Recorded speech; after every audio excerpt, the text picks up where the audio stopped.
Hello, today is Monday, July the 20th, from the headquarters of Telesur English in Havana, Cuba. This is From the South, Marreto Dominguez. On Monday, the first Arab space mission to Mars blasted off aboard a rocket from Japan. Unlike the two other Mars adventures scheduled for this year, it will not land on the red planet, but instead orbited for a whole Martian year of 687 days. The objective of the Mars mission is to provide a comprehensive image of the weather dynamics in the red planet's atmosphere.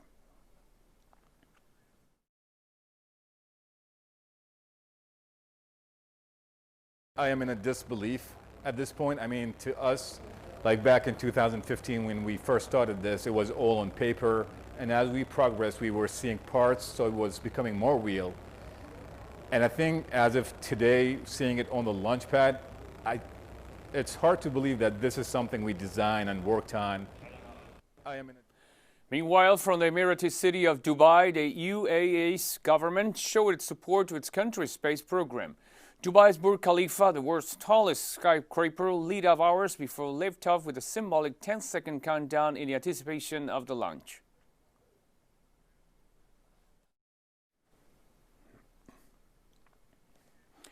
Egyptian Foreign Minister Sameh Shoukry discussed national security with Jordan's King Abdullah II in the capital, Amman, on Sunday, including establishing a Palestinian state through political process. We discuss certainly focus on the Palestinian cause, the joint work to clarify the risk associated with the possible annexation of the Palestinian lands, the negative impact that this will have on the path of peace, and on the two-state solution, the violation of the international legitimacy, and the necessity to find a way to resume the political process that will lead to the establishment of the Palestinian state over the entire occupied territories in 1967, with the East Jerusalem as its capital. Our efforts are continuing once again to stop annexation and progress towards a real peaceful process that brings the parties to the table of dialogue on the basis of international law and in accordance with the two-state solution. And we're taking a very short break now, but we'll be right back, so don't go away.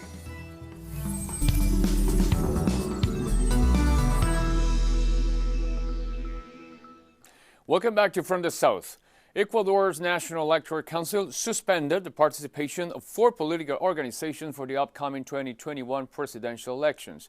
The electoral authorities revoked the registration of the political parties of Podemos, Compromiso Social, Libertad es Pueblo, and Justicia Social.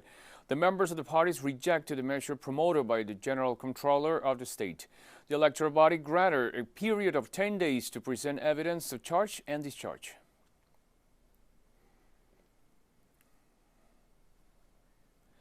This Sunday marked the 41st anniversary of the Sandinista revolution in Nicaragua, where thousands celebrated across the country. Thousands gathered at the Revolution Square in Managua to remember the fight against the dictator Anastasio Somoza and the victory of the Sandinista National Liberation Front on July 19, 1979. Nicaragua's President Daniel Ortega praised the independence legacy in the country in a time of a pandemic.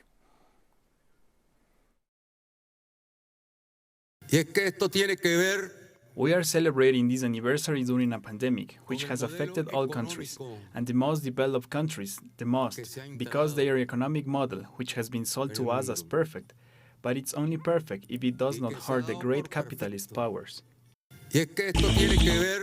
We are celebrating.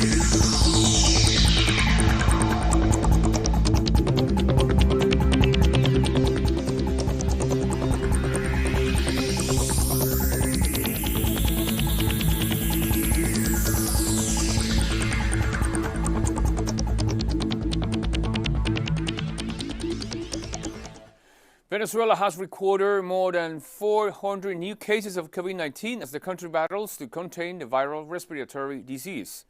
Se suman 408 casos. There are 408 new cases, a spike following Saturday's cases. 396 cases are community transmission. From these, 241 in Caracas. 61% of the nationwide cases are in the capital. We have 11 imported cases and 1 case due to contact with an international traveler. More than 30,000 nationals have illegally crossed through these uncontrolled paths that are managed by paramilitaries, by drug dealers, and by the government of Colombia. We have heard thousands of sick Venezuelans retaining through these points. The human traffickers have contaminated entire cities, among these Caracas, Miranda, Aragua, and Carabobo. And during an interview for the media Page 12, President of Argentina, Alberto Fernandez, highlighted the need to resume the Latin American integration project and the importance of building a new and more solid economic system, arguing the unreliability of the current capital system. Then the North American Spanish, French, or German actions one day picks up and the next day an outbreak of coronavirus appears in those countries. The shares are falling apart in 2 minutes. We have to think about a more solid economic system, and I believe that the world economic system has ceased to be solid when the financial comes to the fore and the productive go to the background, because the truly solid things about capitalism is what it produces. It is not only the death that occurs with abortion, it is the number of physical injuries that women suffer, because many times they become sterile. They suffer irreparable physical damage by ground procedures. It's much more than that. I think that we need to solve it. I'll send a law as soon as I can. President Fernandez will send to Congress a bill on abortion in which he points out the importance of guaranteeing the safety of women in abortion, since many are currently victims of physical attacks during the termination of pregnancy.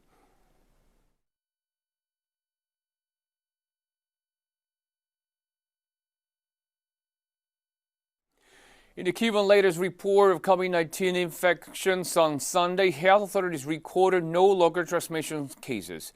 The head of epidemiology at the Ministry of Public Health, Francisco Duran, updated that for the first time in 130 days, the country did not have local transmitter cases in a daily record as of the previous day.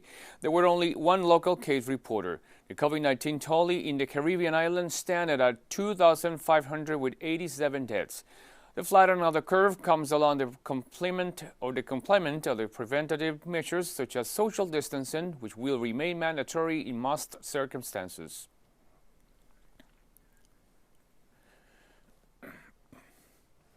Around 60 Cuban and U.S. artists have come together this weekend for Concert for Cuba, an event to honor Cuban doctors fighting COVID-19 around the world.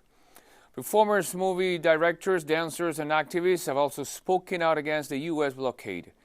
Messages from actor Danny Glover and filmmakers Michael Moore were streamed online on Saturday. Many musicians such as Tom Morello, Svan Van, and Susana Vaca performed on Sunday. The group is also supporting a campaign to award the Nobel Peace Prize for the Henry Reeve Cuban Medical Mission.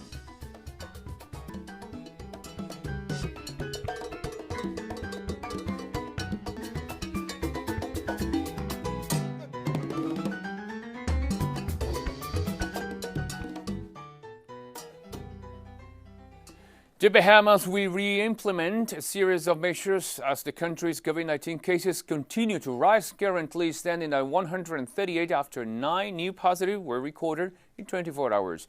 This includes stopping flights to the U.S. and blocking international commercial flights except from the United Kingdom, European Union, and Canada from Wednesday.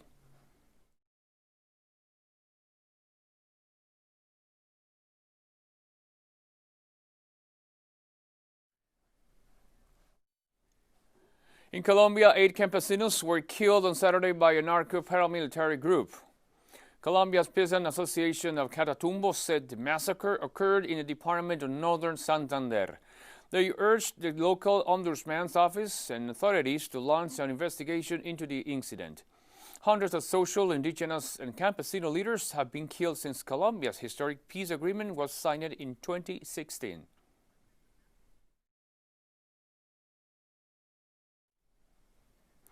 Members of the former Revolutionary Armed Forces of Colombia, commonly known as FARC, has been relocated to a new reintegration zone in Mutata in the department of Antioquia. The group is being evacuated from the territorial space for training and reincorporation of Santa Lucia near Ituango, following a series of deadly attacks that killed 11 former FARC combatants. Colombia's 2016 peace agreement stipulates a reintegration process to allow former FARC guerrillas to reintegrate into society.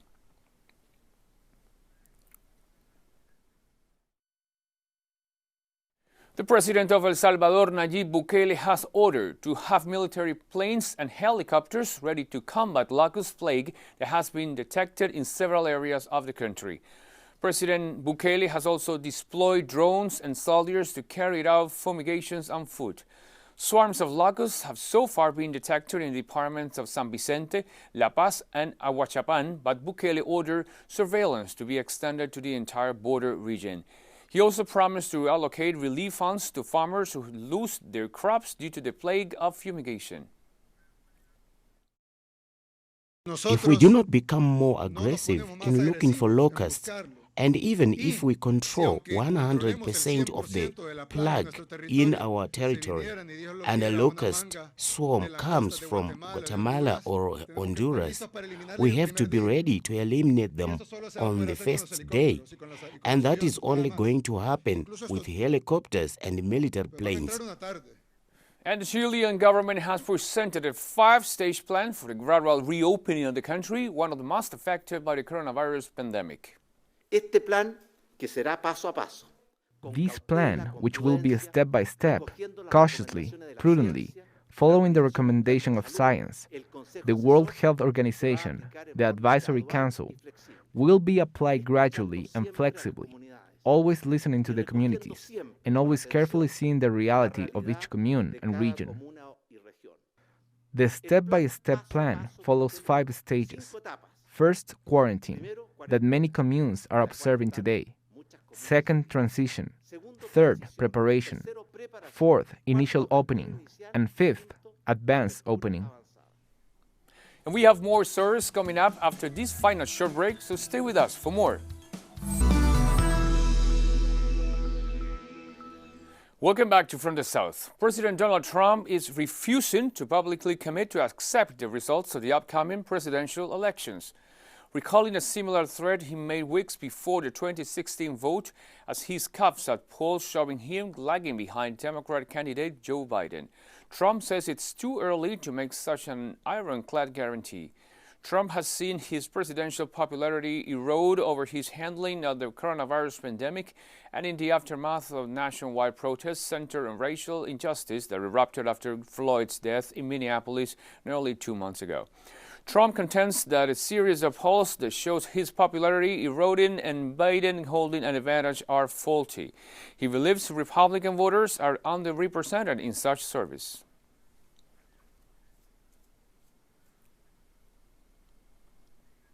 Meanwhile, in the first rally for his last-minute presidential campaign, rapper Kanye West ranted against abortion and pornography, argued policy with attendees, and at one point broke down in tears. West, a former supporter of President Donald Trump, who has left voters baffled over whether his campaign is genuine or a publicity stunt to help sell albums or merchandise, delivered rambling remarks during the event at a Charleston, South Carolina wedding venue and convention center.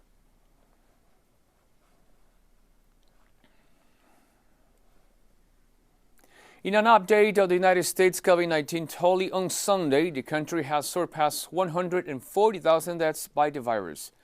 The resurgence in new cases continues to worsen as the country reports 5,000 deaths to the virus every week. By contrast, neighboring Canada has reported total deaths of 8,800 since the pandemic started. In Texas, the city of San Antonio and Bexar County have acquired 5 refrigerated trailers to store up to 180 bodies. The appearance of such mobile morgues has fed the sense in some southern states that the pandemic appears to be speeding out of control.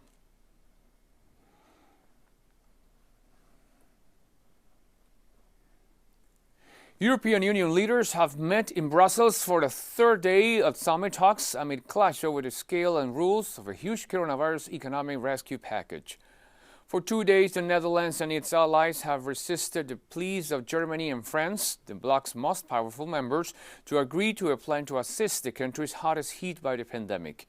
European Council President Charles Michel had proposed a 750 billion euros package of loans and grants, but Austria says it has to beg, while the Netherlands wants member states to be able to veto national spending plans. There were further tensions regarding adding a condition to accessing the funds, which could mostly impact countries like Poland and Hungary.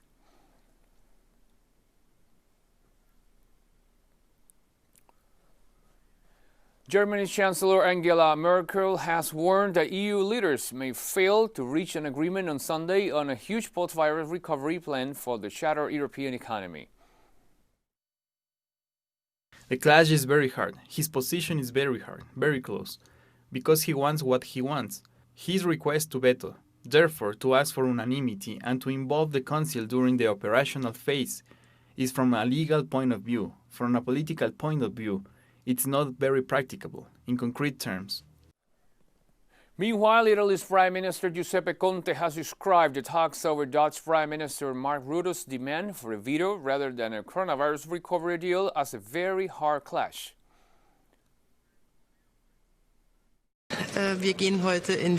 Today we are entering the third day of negotiation, and it is certainly the decisive one.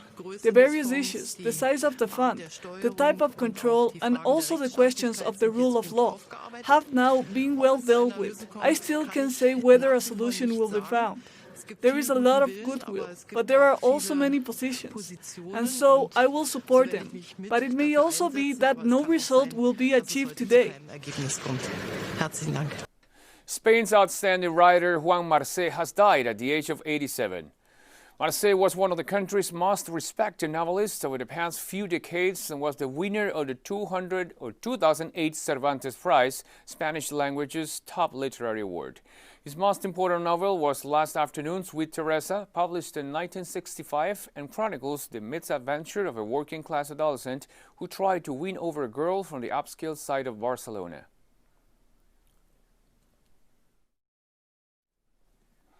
Meanwhile, a joint police operation between Spain, Portugal, Morocco, and the European Union Agency for Law Enforcement Cooperation has arrested 28 bird traffickers in a crackdown on an illegal wildfire smuggling ring, which was netting $1.1 million per year. The team has also recovered 280 exotic birds and has found more than 400 marijuana plants.